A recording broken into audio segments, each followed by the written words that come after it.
दिवसेंदिवस महिलांवर होत असलेला अन्याय थांबता थांबेनाच झाले असल्याचे स्पष्ट होत असताना चिखलदरा तालुका पोलीस स्टेशन हद्दीमध्ये अल्पवयीन मुलीला मध्यरात्री छेडछाड करणाऱ्या युवकाला भाऊ वडिलांनी रोखले असतात. यामातिकुरी लंगलिंगपिसाट अजय अतुलाल धाडेकर राहणार बालिंगा वय 22 वर्षे यांनी मुलीच्या चुलत भावावर व वडिलांवर लोखंडी रॉडच्या सुरीने चाकू हमला करून त्यांना जखमी केले.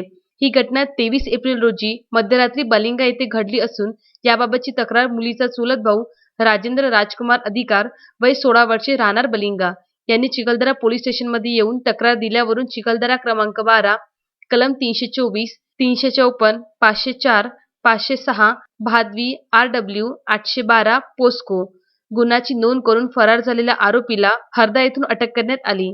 घटनास्थळावरून फरार झालेला आरोपी याला 24 एप्रिल रोजी रात्री 10 वाजता अटक करण्यात आली असून चिखलदरा पोलीस स्टेशनचे API रूपनार यांच्या मार्गदर्शनाखाली पोलीस कॉन्स्टेबल प्रभाकर चव्हाण, गजानन खडके यांनी अटक केली आहे. पुढील तपास चिखलदरा पोलीस स्टेशन करीत आहे.